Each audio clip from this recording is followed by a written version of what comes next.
Hello, pastors and leaders, and welcome to another episode of Spirit Anointed Leadership, a podcast specifically for you.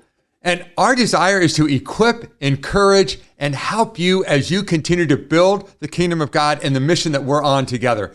Thanks so much for joining us today. I am so excited to have Matt Kenney with us. Matt, thanks so much for joining. You bet. us. You and I have a great friendship. Goes back, I know this actually, goes back 12 years. And the only reason I know that is because my wife Mary and I moved to West Michigan about 12 years ago. And the very first day of school, we were putting our girls in school, and there was this other couple that we got to know, and it was Matt and Renee Kenney. And they seemed like they were both normal and just a little freakish like us in a good way. And our wives ended up becoming fast friends, which has just been a delight. So I've had the opportunity. We don't, as we were saying just before we started recording, we don't get to spend near as much time together as I wish we did. But Matt, you have had quite the storied career, both in the marketplace and in the church world. Would you mind just sharing that with us? I just think that's a cool part of your history. So, well, yeah, you and I just found out you didn't know something about me. Exactly. That's right. I had no idea. Yeah, I started out my professional career as a school teacher. Okay. I was a music teacher. Okay. Taught choral music, junior high and high schools. As a matter of fact, my bachelor's degree is in music education, K-12 music education. That's where I started, and that's where we met at schools, and our girls were part of, I think, something called the Squad back in those days. So it was awesome.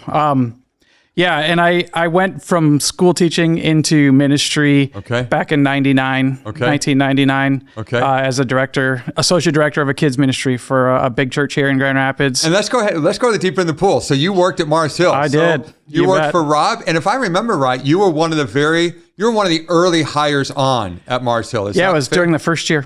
Yeah. So we saw amazing growth over those first couple of years. And let's just have fun with that for just a second. You bet. So when you came on staff at Mars, how big was the congregation back then? Well, we started at Mars the first day, not as on staff, but as attenders. And within that first year, we went from a few hundred people that left Calvary to start the church.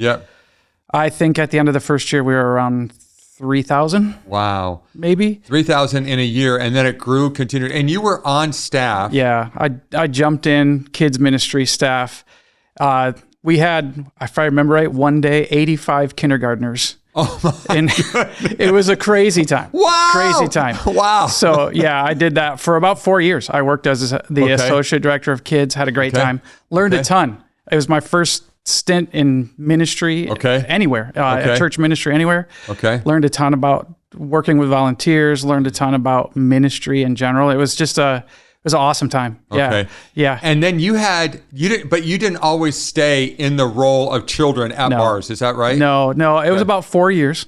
And then I moved into adult ministry, and I had various roles within adult ministry at Mars Hill, from community outreach and benevolence ministry to pastoral care, and then moving into adult ministry, where I spent about 5 years leading the adult ministry team and pastoral care teams, which was crazy when I think about it. It was crazy.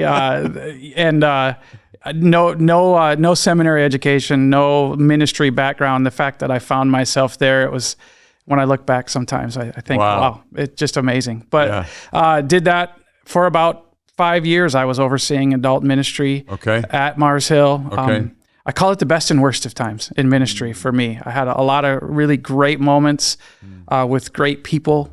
We saw God moving in amazing ways. And at the same time, we were a young church. We made tons of mistakes. And so it was the best and worst of times often in ministry. And for me, that season of overseeing adult ministry and pastoral care at Mars Hill, part of that was a pretty hard experience in my life. I kind of reached a point of being pretty burned out. And we can talk about that some more if you want today, but there was a lot of good moments, but a lot of hard ones too. Eventually I ended up coming back to just kind of overseeing pastoral care after I discovered this niche and for me of working with people, walking with hurting families, walking with hurting people. And so I finished my time there doing pastoral care ministry. Then left Mars Hill in 2013. went to work as a operations director for a small ministry nonprofit, which was awesome. Awesome 3 years working with lay people, training people to work with survivors of childhood abuse. So that was a really great time. And at the same time, I opened up a counseling practice. I had kind of gone back and gotten my master's in counseling by that time. And eventually, in 2017, found myself back working in the church again, and have been a part of the staff at Crossroads Bible Church here in Grand Rapids now for the last few years. Loving it, doing men's ministry, which is a passion of mine, and also working within pastoral care ministry at Crossroads. That's awesome. So, I'm loving it. And let's go ahead and deal with the elephant in the room really quickly, and then go right on from it. You bet. There was a time when you had to say, okay, I love Rob as a person, but I no longer agree with him as far as the orthodoxy that he's kind of walked away from. But that, you had a good run there. There was 13 years. Wonderful, wonderful ministry that God did in and through you there, which is really, really cool. Yeah, absolutely. And praise God for that. Absolutely. And I think people ask me all the time about Rob, and Rob and I, we really don't stay in contact with each other anymore, but I loved his heart, man. I loved his heart. Lots of great years. We might not agree on everything. But you can't really take away from a lot of great things that God did during those years. So I love it. So let's talk then about, so you've been a school teacher, you've been a pastor, you've been, you've helped to lead a nonprofit. Now you're helping to lead Journey Counseling Services, Counseling Center, and you've got several counselors that are working for you. You've seen ministry from all sides, if you will. Now, what's interesting is that if we can just take back the curtains for a minute, a lot of pastors, when they go through, ministry is hard. It is hard. Ministry is just plain hard. I remember talking with you on the second story of a Panera Bread, not far from where we're sitting right now. Yeah, you bet. And just talking about just the rigors of ministry. It's just hard. People, feel like they can just take their angst out on you or whatever it might be. And it can be emotionally draining and difficult. It sure can. And as a result of that, pastors can begin to serve not from a place at all of joy and even gratitude, but much more of frustration and angst and hurt and maybe even some bitterness, if you will.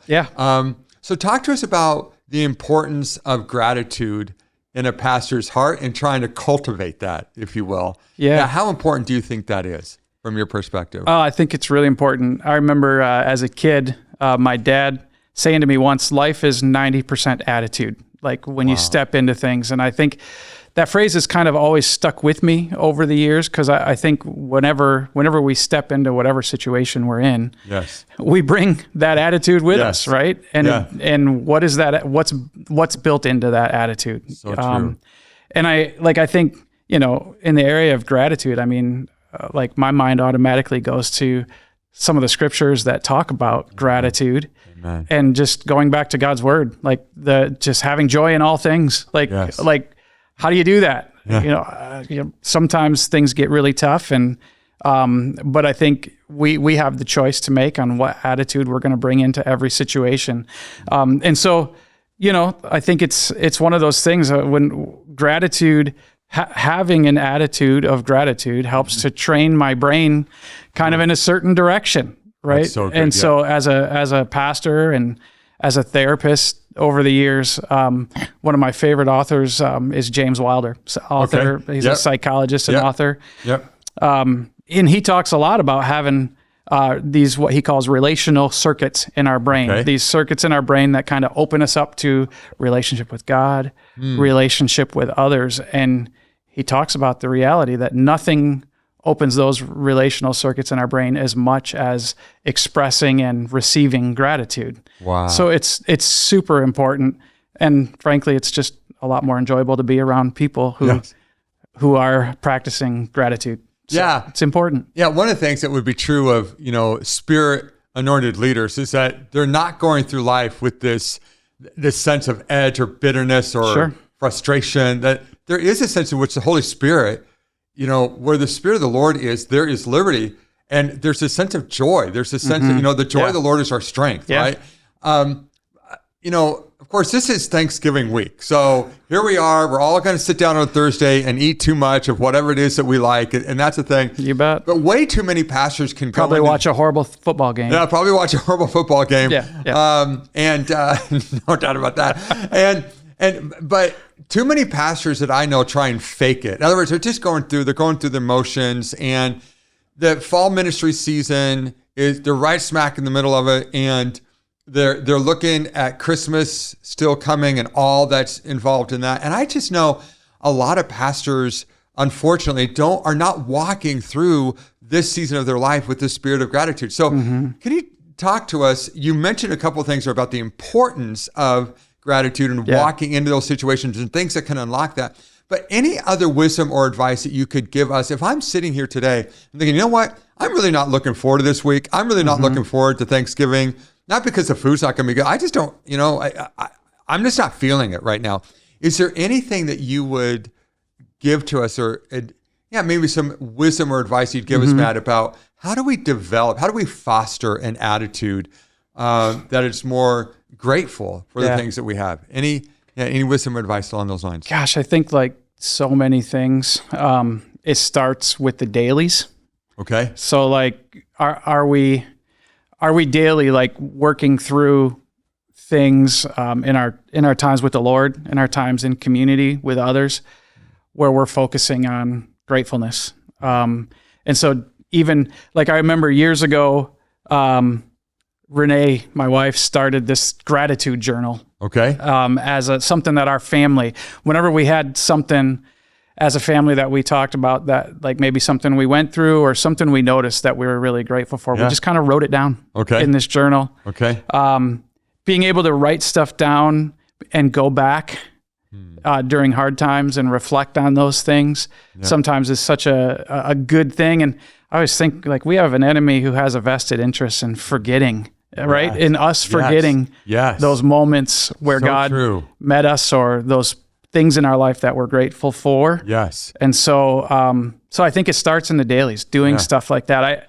I'm a journaler. So like I years ago, I was introduced to this idea of journaling gratitude to God. Wow. And then even spending some time reflecting on what God's response to my gratitude could be. Wow. Just my impressions of what he might speak back to me. Again, cultivating that relationship with God of expressing gratitude, receiving gratitude from him. And that's been really special. And hearing the Father say to you, Matt, I'm so proud of you for being grateful for this and that. And I think, so if I find myself going into this week and into this season without a whole lot of gratitude, maybe one of the most wise things I can do, helpful things I can do, is sit down with a journal or sit down in front of my laptop or whatever and just begin to write some things down that I'm grateful for. Absolutely. And force myself, even if I have to at first. Sometimes it is a sacrifice of praise, right? Sometimes you bet. And sometimes and I'm going to sit down, I'm going to force myself to think through what are the things that I'm grateful for. Yeah. I have my health, or at least part of my health, even if I'm facing something health-wise, what are the part of my body that is working well, whatever it may be. And what are the things I can look towards, again, that will help me foster this attitude that I can walk through life with? Absolutely. One of the questions I think that's been helpful for us to think about oftentimes is getting to an end of the day and just saying, how did you see God today? Yes. Like, what was some place where you saw God at work? Yep. We ask that to our kids, and sometimes it's Michael with a simple answer of, someone was nice to me on the playground or something like that. But being able to see God in the big, but then also in the very, very small. How do we see God moving today? How did we see him working in our lives? So you bet. It's interesting, Matt, that you would say that. I've just over the last couple of months, I've been using Lectio 360, and I know if you're aware of that app that's out there that Pete Gregg has done, and that's a question they ask you every night. Absolutely. And I'm faithful with that every night. Have been for a few months now. About so where did I see God moving that I can be grateful for today? Absolutely. That is so helpful. Absolutely. I want to turn the corner because I have the advantage and the privilege of having a friend and a Christian counselor you bet. Across the desk from me. And I've been on this crusade for nearly 2 decades now to encourage pastors to go see Christian counselors and trying to get rid of any, any fear or trepidation or the, stigma that might be there. Yeah, I've noticed that in you, man. It's awesome. I've often laughed that back when I had the privilege of being the district superintendent of just one district, when I came, that was the amount that was budgeted for that was like $2,500. And by the time I was done with that one district, I think we were spending $25,000. So one of two things was true. Either we changed the culture or I made people really, really sick. They had to go see a Christian counselor. I'm not sure which. But talk to me, Matt, about what are some signs? Because I've referred so many people to you through the years. Yeah. And, but you've seen so many pastors. What are some signs, if I'm a pastor in ministry, that, it might be really good for me to sit down with someone like Matt, with a Christian counselor, to work through some things? You bet. What are some signs along those lines, if you might, that might lead Well, man, to that? I've remember years ago hearing someone tell me, if your spouse and your kids are telling you that something's off, something's off. Wow. Right. And so, like, whether it's working too much or whether it's just the way you use your time, or maybe there's a sin issue in your life, the people in your life who are closest to you, your spouse, your children, whatever feedback they're giving you, it's really good to listen. It's really good to listen. And I think, a lot of times when I meet with pastors, when I meet with ministry people, a lot of times there's these moments, I would just say moments of grasping. Whenever we find ourselves like grasping, maybe it's grasping for relief, or grasping, maybe there's a sin issue that's been unaddressed in your life. Those moments, I think, are great moments when you realize that you're grasping for something, holding on to it too tightly, or whatever. I think it's those are times to really take a look under the hood. And oftentimes too, we all have a certain degree of trauma in our stories. Yep. And frankly, in my time in ministry, I've seen, both in my own story and in the stories of many people that I've met with, oftentimes I feel like pastors don't necessarily feel like they have a safe place to unpack that. We've all gone through hard stuff. There's not a person who walks the planet that doesn't have some sort of trauma in their life.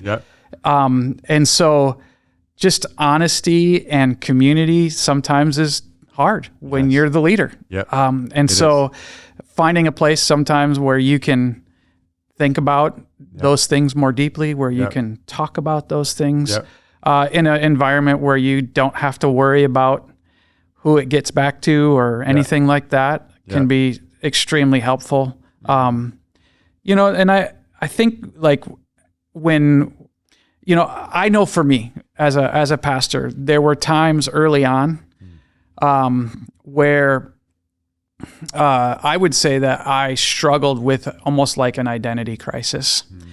And I think in ministry, just like in a lot of arenas of life, either I'm going to approach my work from a place of feeling really secure in who God's made me to be, or I'm going to do the hustle, right? I'm going to try to get that through manipulating or coercing or whatever.